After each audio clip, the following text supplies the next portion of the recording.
Well, good morning, everyone, and welcome to today's webinar.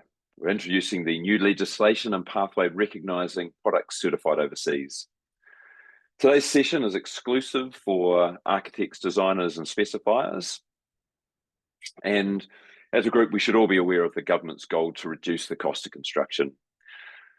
Imported products are not new to us. In fact, over 70% of building materials used in New Zealand today are sourced from overseas. Well, at the heart of this new legislation is a move to further increase competition and to decrease barriers. In particular, the requirement and cost for local certification of quality building materials that are already certified overseas. So for today's session, the objective is to provide an overview of, firstly, how the approved product certifies overseas pathways will work.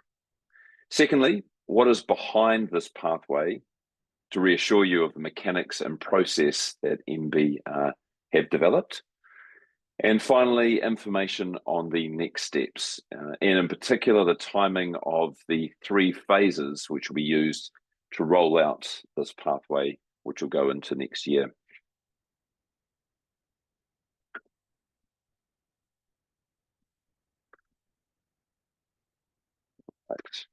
Right.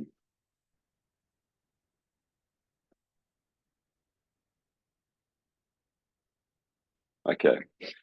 My name is Matthew Duder. I'm General Manager of EBOS. We've spent the last 19 years working with product suppliers to format their technical documentation, and we currently manage the BPIR ready software. Today, I'm coordinating the webinar with a team of MB managers and principal advisors, who we'll be introducing to you shortly. We're also joined by Byron, Ellen, and Evan, and also Claire, all from MB, who will be assisting with your questions and comments. Now, the presentation will take roughly 25 minutes. We've also allowed another 25 minutes for your questions and comments. A recording of this webinar will be available on the Building Performance website over the next week, and we do appreciate your feedback. So we'll be running polls at the beginning and at the end of today's session. In fact, let's kick off with an introduction poll right now. We're keen to understand your level of knowledge of this new pathway prior to watching this webinar. Now, we welcome your questions, so please use the Q&A function here on Zoom, which is in the bottom of your screen in the menu bar. Our team will look to address those either during this session online or as part of the Q&A session that will follow at the conclusion of the presentation. So to kick things off, I'd like to welcome Sophie Cunningham, Manager of Building Regulatory Services. Sophie, good morning. Good morning. Thanks, Matt, and kia ora koutou. As those of you who have kept up to date with announcements will know, this pathway is one of 3 that's been introduced to provide New Zealanders with more choice of building products and healthier, safer and more durable buildings while balancing costs. We've already completed webinars on the first 2 pathways, those being the building product specifications. The first version was published in July this year, and our endorsed standards pathway. For those that want more general information on these, there's a recording of our webinar from June that's available on our website, which includes more high-level detail. The focus of today's webinar, however, will be around the recognition of building products certified overseas, and today we'll provide relevant details specifically for architects and specifiers, highlighting some key areas where we're seeing questions come from. I'll provide a brief overview of this specific pathway to begin the session, with Claire to follow up with a bit more detail later. At a high level, this pathway will see MB evaluating building products or building methods certified under an overseas product certification scheme and issuing a recognition notice. These recognition notices will have the same status as a product certificate under the Building Act and must be accepted by a BCA if the product is being used within its limitations and conditions. They will detail what New Zealand Building Code clauses and standards these products have been assessed against, and if there are any relevant conditions and limitations on the product's use. In terms of where we're at in our process, you can see we've had a pretty busy 2025 so far. The legislation that enables this pathway was introduced in April this year, closely followed by the commencement of the relevant regulations. The building product certification regulations are now updated with relevant criteria for this specific pathway. For ease of explanation, we've broken down the implementation of this pathway into 3 phases. So phase 1 and 2 relate to watermark product certificates. The Minister has selected watermark as the first scheme that will have product certificates evaluated for recognition.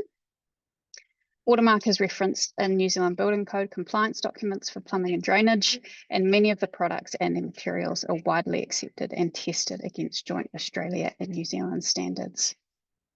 Phase 1 is complete and saw 22 recognition notices published on the 22nd of September, covering approximately 92,000 tapware and other products. These recognition notices and the relevant information can be found on our Building Performance website. These recognition notices issued under Phase 1 include watermark product certificates that are certified against joint Australia and New Zealand standards and the Australian standard for tapware AS 3718. It's important to note that not all products under these standards that have a watermark certificate are included in those notices. For example, a certificate that expires before 2026 is not included in a recognition notice.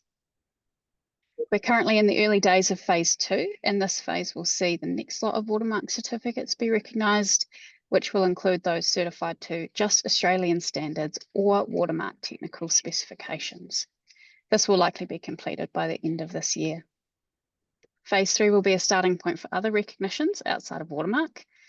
We're developing an application process for recognition of other non-watermark products, and when released in mid-2026, product manufacturers, suppliers, and importers of all building products and methods with overseas certification can apply directly to MB for recognition. There'll be more on this later in the webinar. I'll now pass to Claire Botha, Principal Advisor in our Building System Delivery and Assurance team, who will explain the process of issuing a notice in more detail. Thanks, Claire. Kia ora koutou, and thanks very much, Sophie. As you may have already heard us mention in previous webinars, the process for recognising overseas product certificates involves 2 key steps. Firstly, there's the assessment of the product certification scheme against the criteria that are set out in the regulations, and then there's the evaluation of the product certificate itself.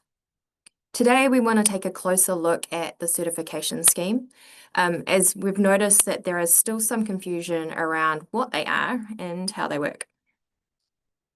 So, what is a product certification scheme?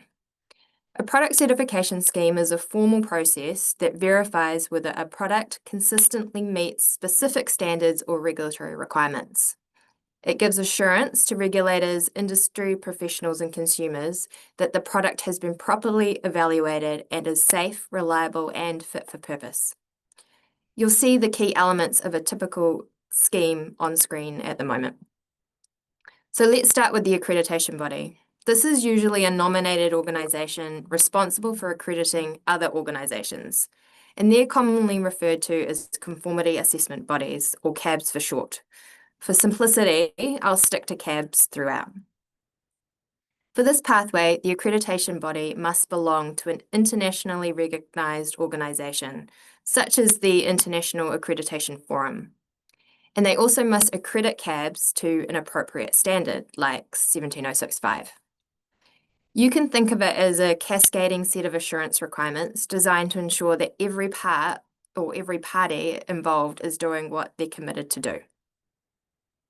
Next in the chain are the CABs themselves. These are independent third-party organisations that assess products. They evaluate the evidence provided to determine whether a product complies with the relevant standards for its intended use. It's really important to note, and a distinction that often gets confused, is that CABs don't usually test the product directly. Instead, they evaluate the test results. Sometimes they may request additional testing through the evaluation process, but this is often carried out by another part of the same organisation or a complete other organisation. This distinction is often misunderstood, especially when organizations operate under a single brand but have multiple functions. For example, brands has both the testing arm and an appraisal and codemark service.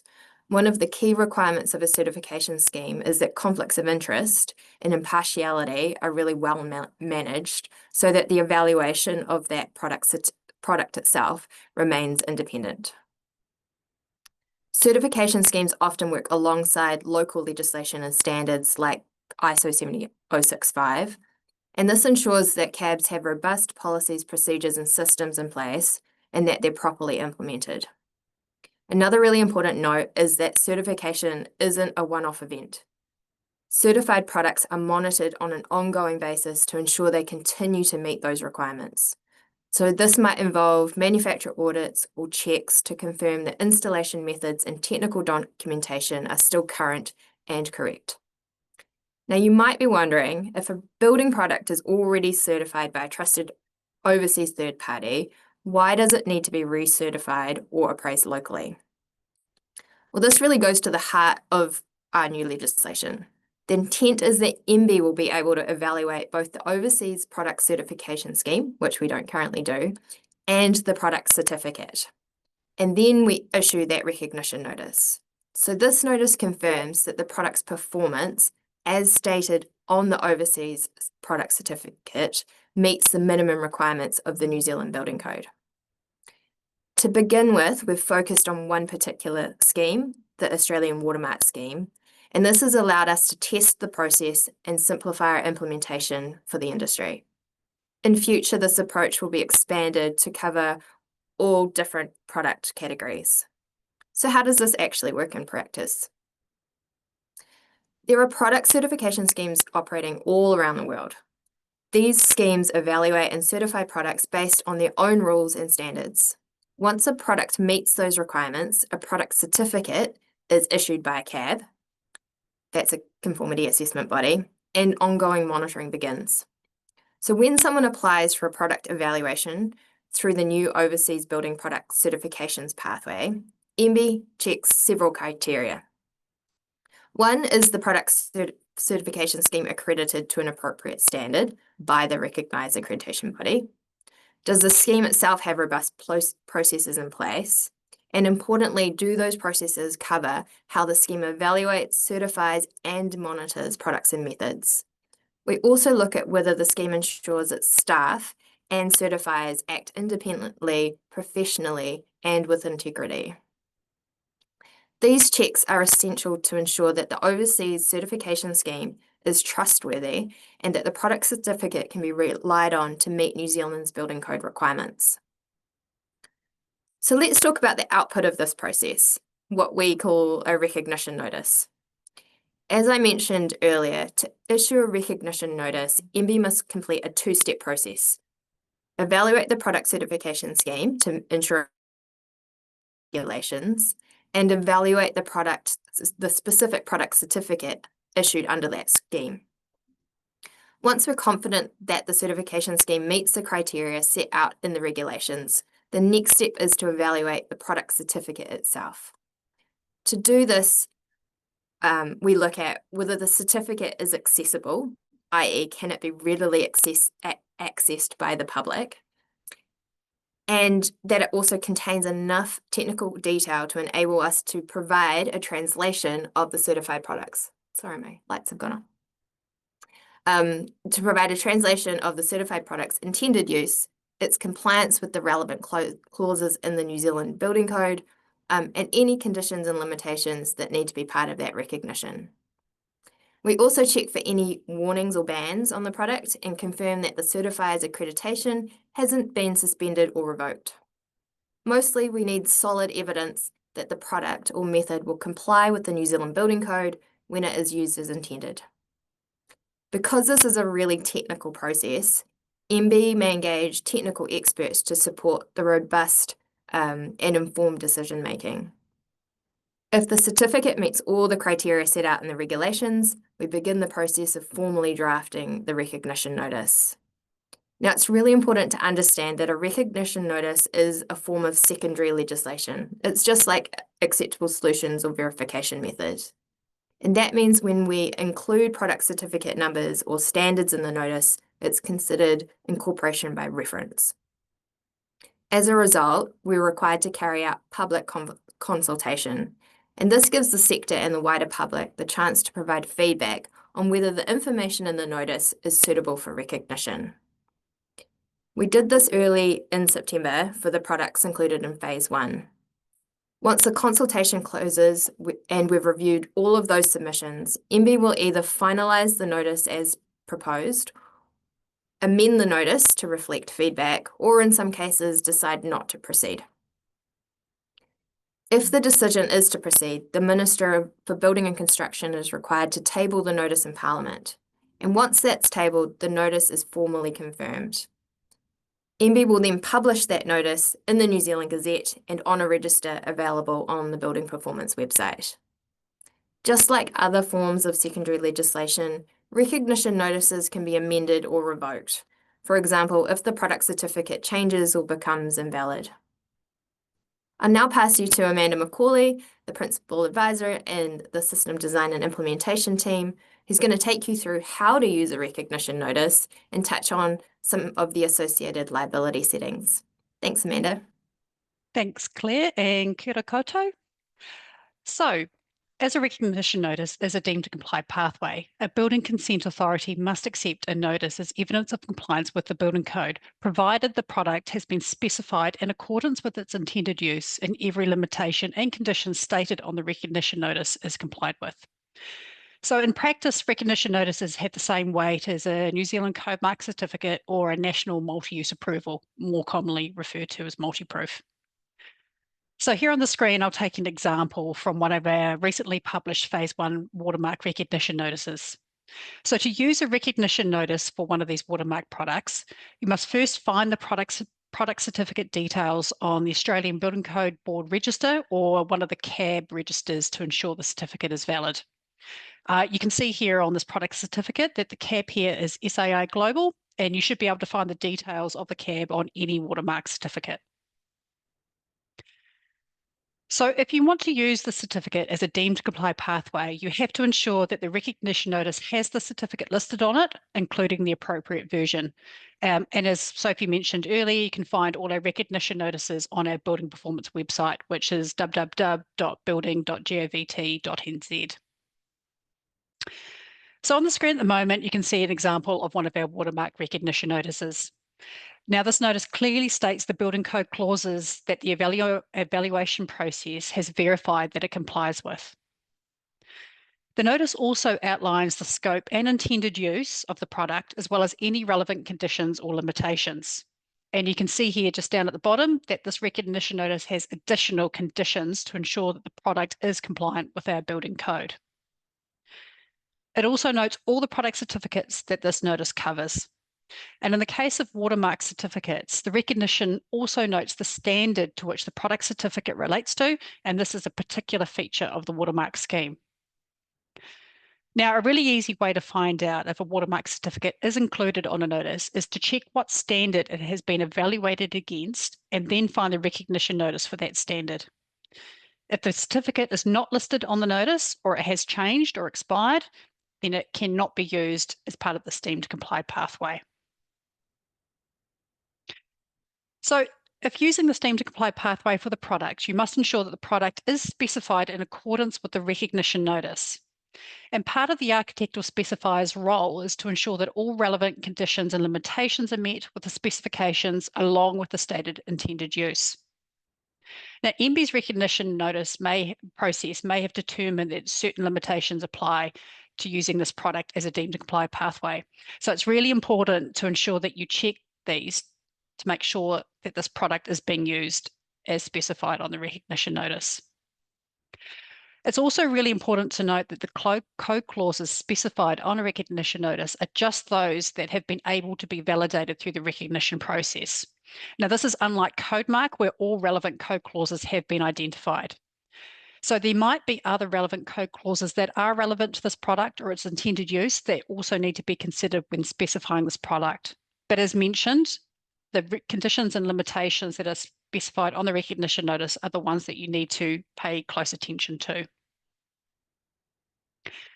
So once you have a copy of the watermark product certificate and a copy of the recognition notice, and you are confident that the certificate is listed on the notice, you need to provide both of these with the building consent application. Now, a building consent authority will do their due diligence and check that the recognition notice is current and does include the notice certificate. It will check that the certificate itself is current and that the product is being used in accordance with its intended use and within the relevant conditions and limitations specified on the notice. Now, if any of these fail in the check, then the watermark certificate cannot be used for the STEAM to comply pathway, and the Building Consent Authority will need to continue assessing the product following their usual reasonable grounds assessment. Now, for phase 3, we will have a modified process. So this is for products and methods that are non-watermark, and we'll outline this in a webinar in the new year. We're also currently in the process of training building consent authorities on this pathway, particularly their responsibilities when it comes to processing building consent applications that are accompanied by recognition notices. Now, at this point, I think it's important to note that building consent authorities have liability protection for anything done or omitted to be done in good faith regarding a recognition notice for an overseas certified product. Now, this is the same liability settings as for a code mark product. So for specifiers and architects, we can think of their responsibilities in the same context. Currently, architects and specifiers are responsible for ensuring their plans and specifications comply with the New Zealand Building Code. So this means they must ensure that the products they specify are suitable for their intended use and they meet the performance requirements of the building code. If a product is used in a manner that falls outside the scope or intended use and any conditions or limitations that are specified on a recognition notice, a building consent authority cannot rely on the recognition notice alone. So it's really vital that specifiers are using the products as intended, which includes the technical information provided on the product certificate and all the conditions and limitations specified in that recognition notice. So I'll now pass back to Sophie to chat us through monitoring and where to from here. Thanks, Soph. Awesome. Thanks, Amanda. As recognition notices are secondary legislation, like Claire's mentioned previously, they do not have expiry dates. MB will have a monitoring framework in place to ensure all recognised products continue to comply with the building code. For example, we'll be regularly checking if any product certificates have changed or expired, or if a new product certificate has been added to the scheme we have evaluated. If a product certificate has changed, we will need to assess that it still meets all the criteria for recognition, and if required, a recognition notice can be amended or revoked. If you note something that you believe should be amended in a recognition notice, then please email us at our overseas products inbox that we'll post in the chat for this webinar. As mentioned in the timeline earlier, MB is currently in the process of recognising the remaining watermark certificates, and we aim to have this work completed before Christmas. Looking ahead, phase 3 will mark the beginning of recognising overseas certified products beyond watermark. This could potentially include products like cladding, insulation, and windows. The details of the application process for phase 3 are still being developed. We're taking on board the lessons learnt from our watermark recognition processes for phase 1 and phase 2 to help shape a smoother experience for applicants and industry. We'll be providing clear guidance well before applications open, which will include what information we need to see in an application for recognition and how the assessment process will work. We will provide further information on this phase later in the year or early next year. Another focus for us in phase 2 and phase 3 is education. EBOS and MB have planned a number of sessions with industry to further inform them of the changes and what it may mean to them. We've already completed a number of sessions, including an intro session for BCAs and a webinar for suppliers and merchants.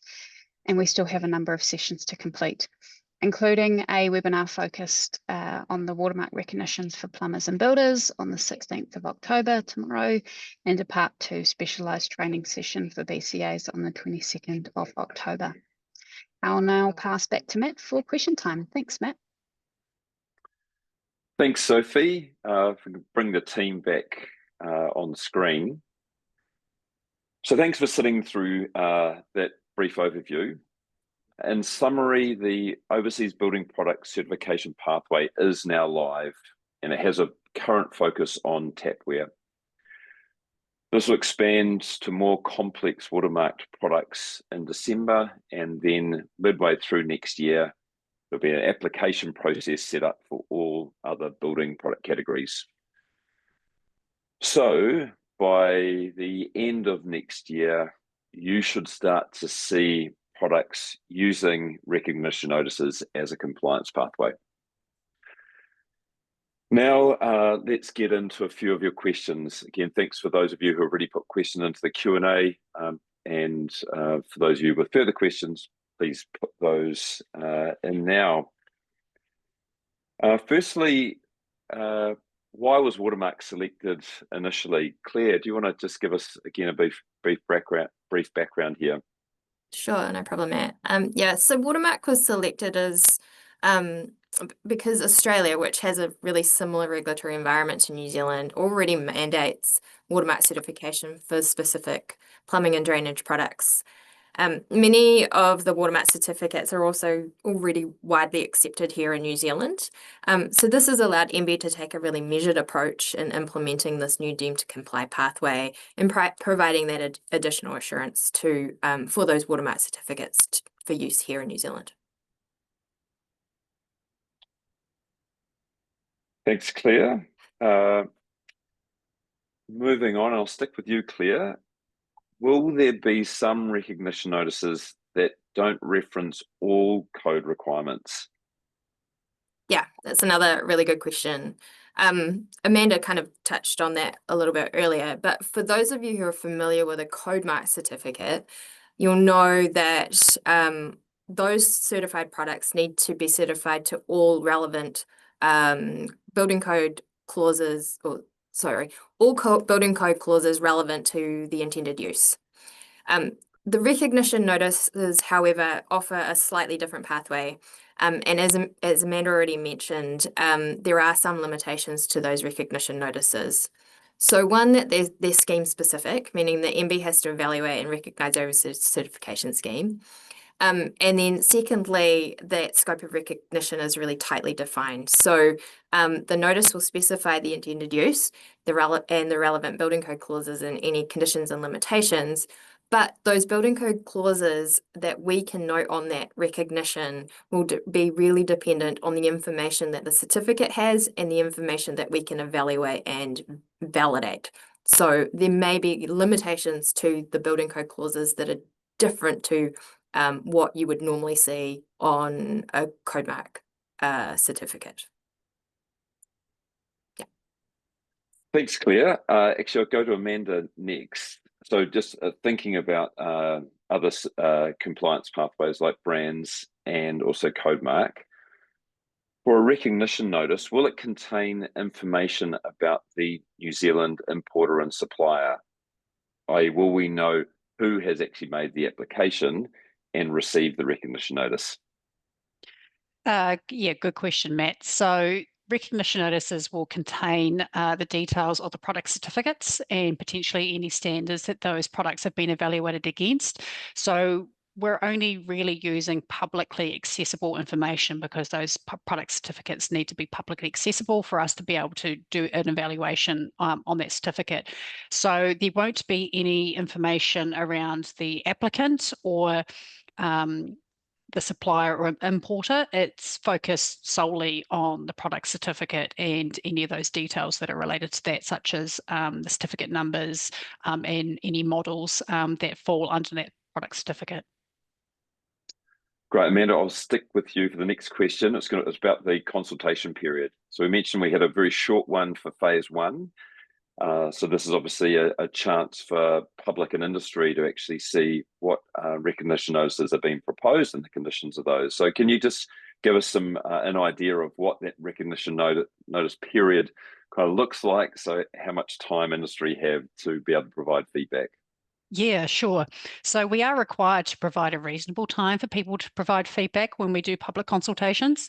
Now, the first consultation for phase one of the watermark products was short, and part of that is because Standards Australia really generously came to the party and provided us with free read-only access to the cited standards for the duration of that consultation, which made it a lot easier for people to be able to look at those standards and provide technical and detailed feedback on them. Now, subsequent consultation periods will be longer. At MB, we usually aim for at least 10 working days, if not longer, a couple of weeks.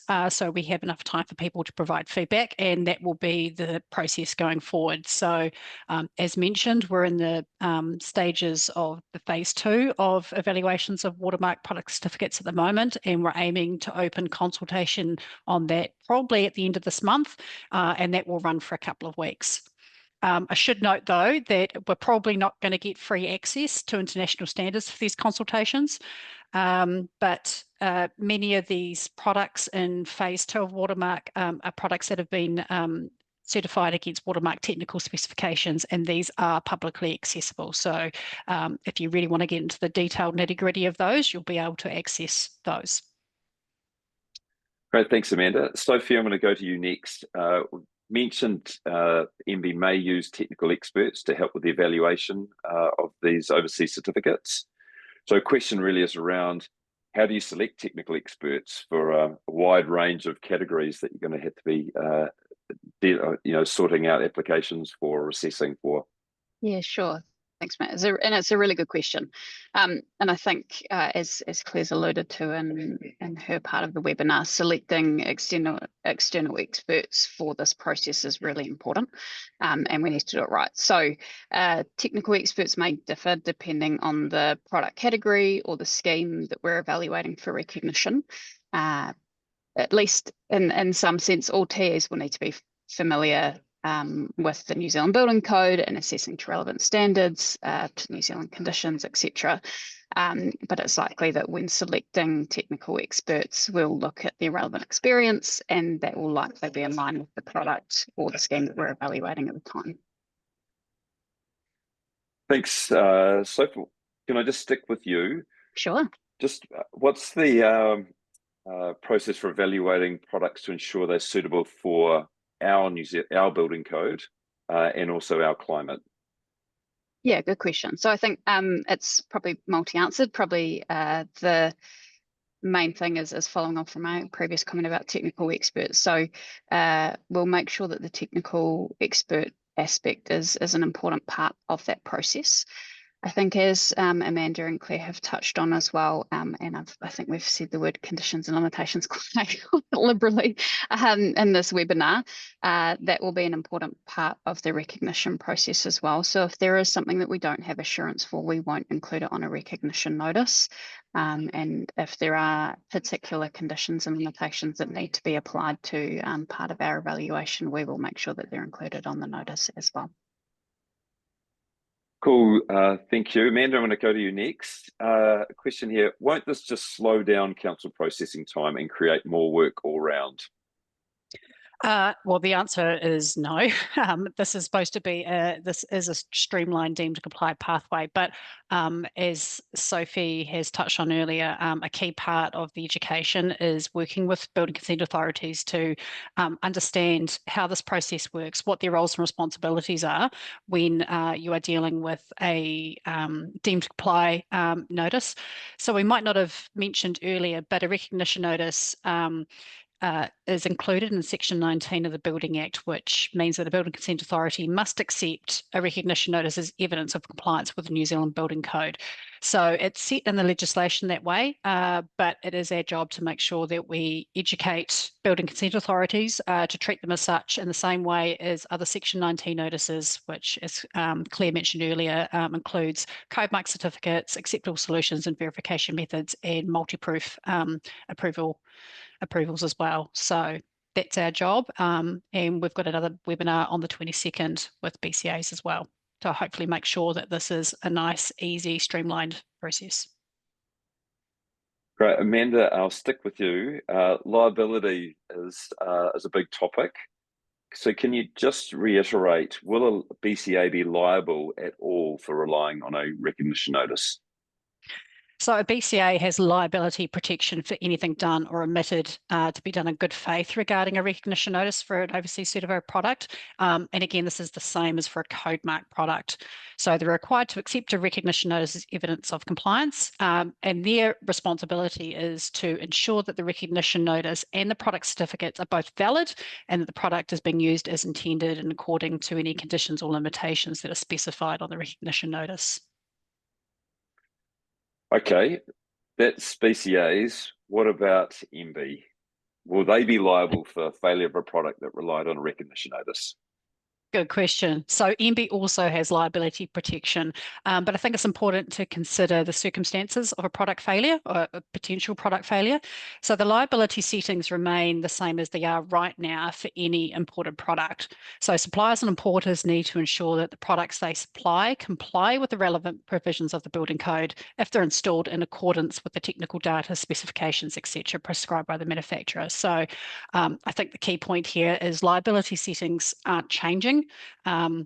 It's the same as for any overseas imported product in New Zealand right now. Great. Okay, thanks, Amanda. Sophie, just going through these questions here, how can MB manage a lag in the certification process? Could this cause more work for architects and councils to prove a compliance pathway? Yeah, sure. That's a really good question. I hope I've interpreted it correctly upon answering, but definitely put another one in if I haven't. So for us, if a product doesn't have a deemed to comply pathway, like a code mark certificate or a recognition notice in this example, then you would follow kind of the similar process for specifying that product. So in terms of a lag of certification, I assume that may be a lag in MB's process for recognizing the product. So while that process is being is happening on the MB side, people can still use the product and show compliance as they normally would while that application process is happening. In terms of when the recognition notice is issued, then obviously showing compliance and specifying that particular product will differ slightly because you now have a deemed to comply pathway associated with it. So there are still ways to use products and show products comply with the building code without actually using one of these recognition notices. So you would just follow the normal process for that one. If that answers the question, I hope it does. Great, thanks, Sophie. Amanda, back to you. A number of questions here around timing, stating the fact that building projects often take a long period of time. So what happens if things change during that process? William's question, what happens if the certificate expires or changes after consent has been issued or during construction or before code completion is issued? Yeah, that's a really good question.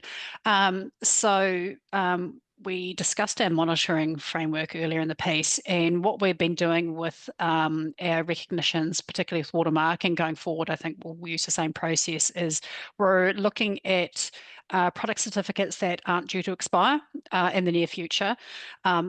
But once obviously they've been recognised, it is secondary legislation and that legislation doesn't expire. So our responsibility is to do that ongoing monitoring, which means ongoing communications with the product certification schemes and monitoring those product certificates to see if any are due to expire, in which we would ensure that do we need to amend recognition notices before that happens, or do we need to take certain product certificates off, or if there are any amendments or changes to product certificates. So we have to be looking at this in advance because a recognition notice is evidence of compliance with the building code. So if that recognition notice is out there, that is evidence of compliance.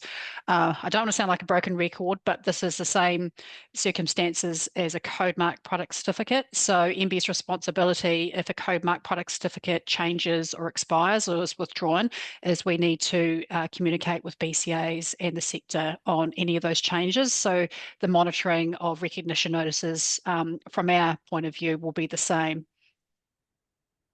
Great, thanks, Amanda. Claire, I'm going to go to you next. So a question around really MB's capacity to be able to deal with applications. The question is, how can the scheme be applied to saying suggested 12,000 plus products anticipated to be entering the market. So I'll leave that to you to answer. Yeah, if I'm interpreting the question correctly, but so as I mentioned, there are two parts to recognition notices. One is the evaluation of the scheme itself, and that provides assurance that the overall framework that the certificate is being issued under has a robust process. And then secondly, the evaluation of each of those individual products. So I guess from a watermark perspective, we've tackled this slightly differently. Because each of those products sit underneath essentially a standard. We've evaluated the standard, and then we've assured that those certificates meet.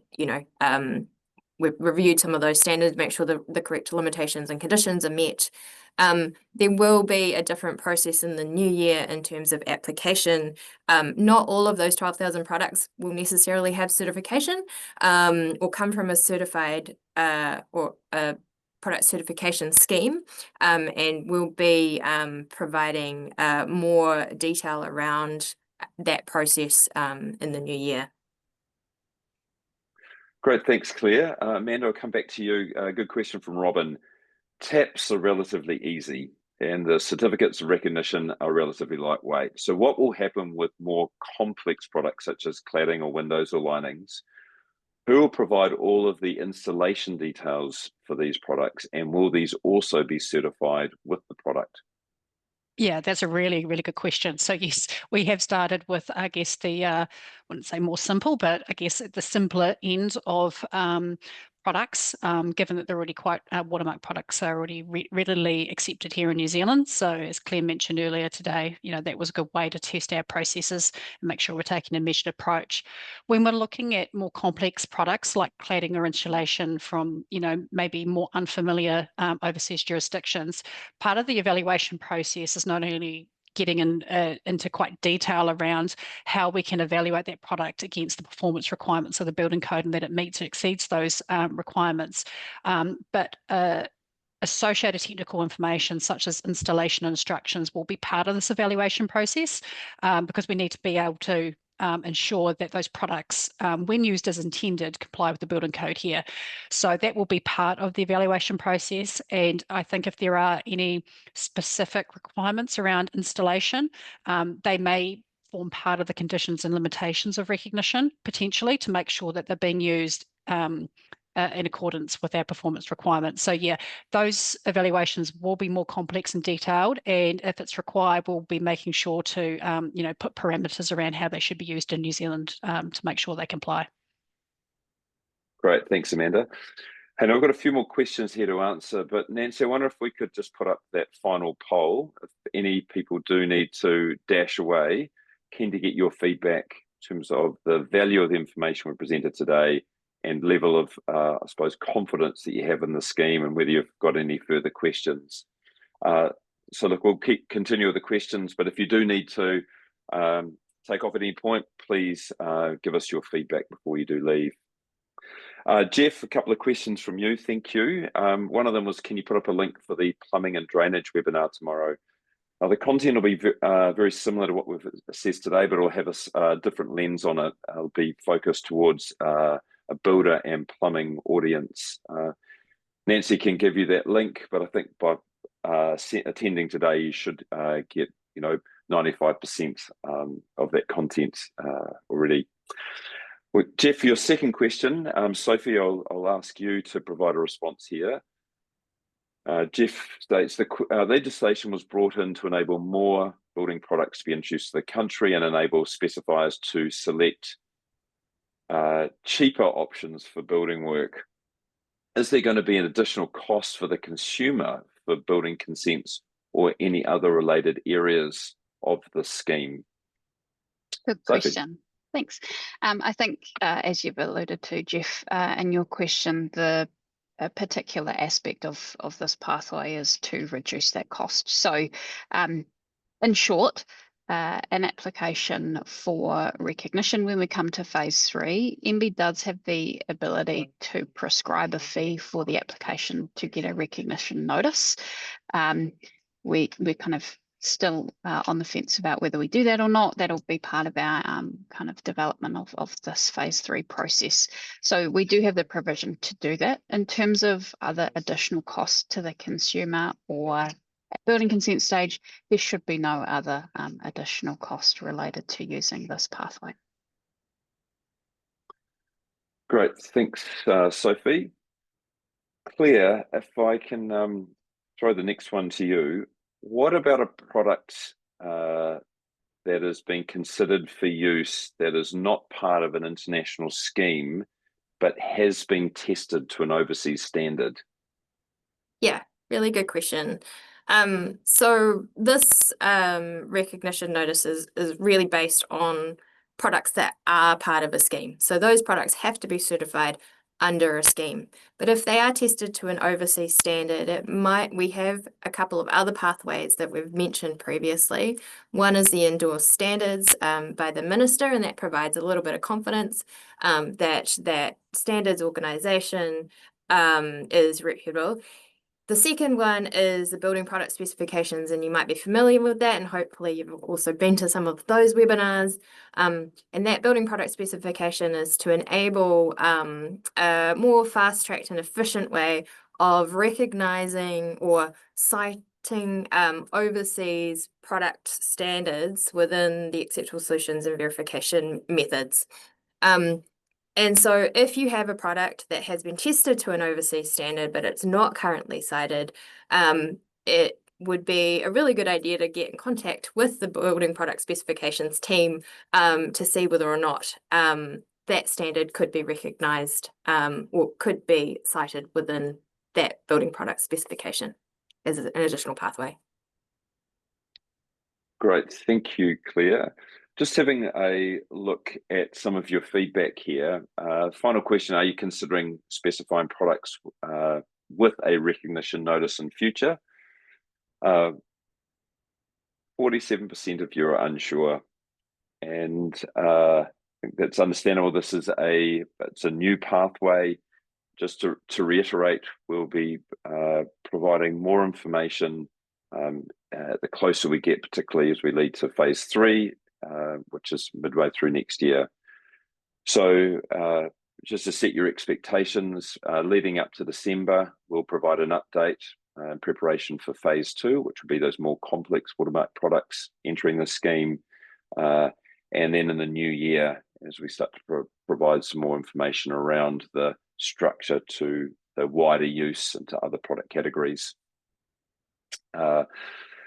Nancy has shared an email address for those of you that have particular questions over the next few months. That is overseas products, one word, @mb.gov.nz. So that will be monitored for any questions or concerns that you may well have. Question here from Frederick has been answered. So thank you, it's just disappeared from my screen. And I see Byron's also providing some feedback on lead-free, which is obviously a big change coming in next year for plumbing products. So with that in mind, I would like to say thank you to our presenters today. And thank you to everyone who has attended. Again, your feedback here is really appreciated. And there are means for you to get in touch with the MB team if you do have further questions post this webinar. I wish you all well in the current market. It's challenging for a lot of us. And obviously there's quite a bit of change coming ahead, this being part of it. So appreciate your time and staying updated and ensuring that as these processes have been implemented, that they'll be doing as smoothly as possible. So I wish you a great day and look forward to seeing you all again soon. Thank you very much.